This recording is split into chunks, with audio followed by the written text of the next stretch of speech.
Welcome to Happily Homemade with Love. அருமையான fruit plum cake ரொம்ப ஈஸியாக வீட்டில் இருக்கிற பொருளை வச்சு எக்ஸ் இல்லாமல் ரம்மில் சோக் பண்ணுற விஷயம் இல்லாமல் எப்படி பண்ணுறதுன்னு பார்த்துடலாம். ஃபஸ்ட் வந்து ஒரு சட்டியில் வந்து ஒரு அரை கப் அளவு சுகர் எடுத்துக்கணும். சர்க்கரை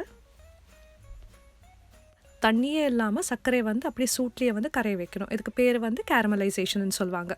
இது நல்லா கரைஞ்சி ஃப்ராத் ஆகி வரும்போது அதில் வந்து ஒரு 1/4 கப் அளவு தண்ணி விட்டு ஒரு 2 நிமிஷத்துக்கு குக் பண்ணுங்க. அதுக்கப்புறம் ஸ்டவ் ஆஃப் பண்ணிவிட்டு ஃப்ளேம் ஆஃப் பண்ணிவிட்டு ஒரு அரை கப் அளவு ஆரஞ்ச் ஜூஸ் கலந்து அதை தனியாக எடுத்து வைங்க. வந்து ஆரஞ்ச் ஜூஸே வேணும்னு இல்லை, உங்ககிட்ட வேறு எந்த ஜூஸ், ஆப்பிள் ஜூஸோ இல்லை கிரேப் ஜூஸ் இருந்தால் கூட அதை வந்து யூஸ் பண்ணிக்கலாம்.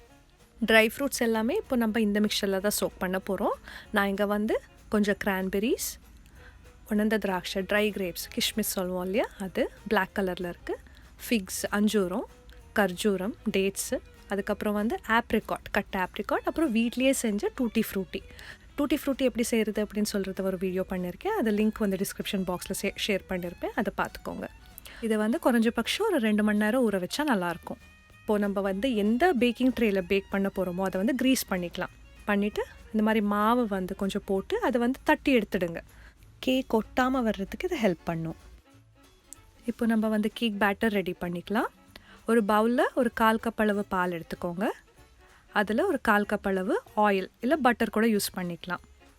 இதில் ஒரு 1 டீஸ்பூன் வெனிலா எக்ஸ்ட்ராக்ட் அதை போட்டு நல்லா விஸ்க் பண்ணுங்க. இந்த மாதிரி ஒரு ஜல்லடை எடுத்துக்கிட்டு அதில் 1 கப்பு அளவு மைதா மாவு, 3 டீஸ்பூன் அளவு பால் பவுடர் ஆக்குன ஏலக்காய், பட்டை, கிராம்பு 1/2 டீஸ்பூன் அளவு, இதெல்லாமே நல்ல ஜல்லடை பண்ணி எடுத்துக்கோங்க, கட்டி எதுவும் இல்லாமல். இது வந்து நல்லா மிக்ஸ் பண்ணிக்கோங்க. இதில் வந்து நம்ம ஊற வச்ச ட்ரை ஃப்ரூட்ஸ் இருந்தது இல்லையா, ஆரஞ்ச் ஜூஸில், அதை வந்து சேர்த்த போகிறோம். அதை சேர்த்து நல்லா கலக்கணும்.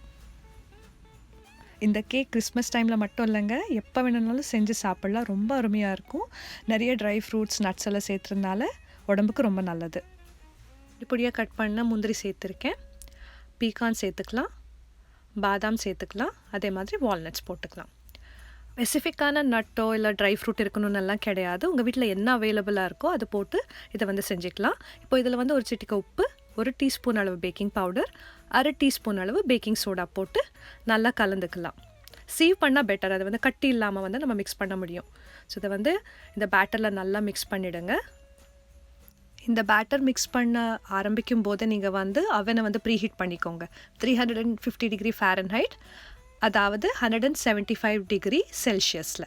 இப்போ வந்து க்ரீஸ் பண்ண அந்த ட்ரேயில் வந்து நம்ம பேட்டரை வந்து போட்டுக்கலாம். அவன் வந்து தேவையான டெம்பரேச்சர் ரீச் ஆயாச்சு. இப்போ வந்து அந்த ட்ரேஸ் உள்ளே வச்சிடுறேன்.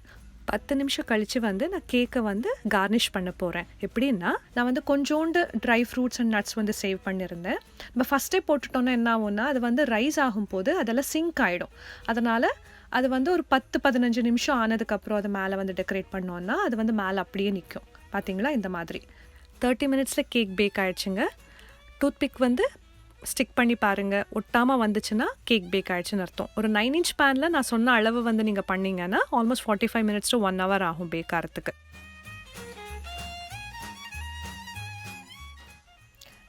கேக்குக்கு மேலே லேசாக அப்படியே பவுடர்ட் சுகரை வந்து தூவி விடுங்க. ஒரு ஃபெஸ்டிவ் எஃபெக்ட் கிடைக்கும் உங்கள் கேக்குக்கு. கண்டிப்பாக ட்ரை பண்ணி பாருங்கள், உங்களுக்கு எல்லாம் ரொம்ப பிடிக்கும்.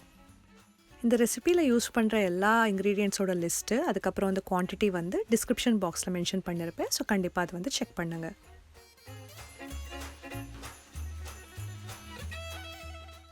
ஒவ்வொரு இன்க்ரீடியண்ட்டும் ஹெல்த்தியாக சூஸ் பண்ணுறது மட்டும் இல்லாமல் நம்ம வீட்டில் சமைக்கும்போது அன்பையும் கலந்து சமைக்கிறதுனால அதோட சுவை ரொம்பவே நல்லாயிருக்கும். அதனால் அன்போடு சமைங்க, ஹெல்தி இன்க்ரீடியன்ட்ஸை சூஸ் பண்ணுங்கள், ஆரோக்கியமாக இருங்க.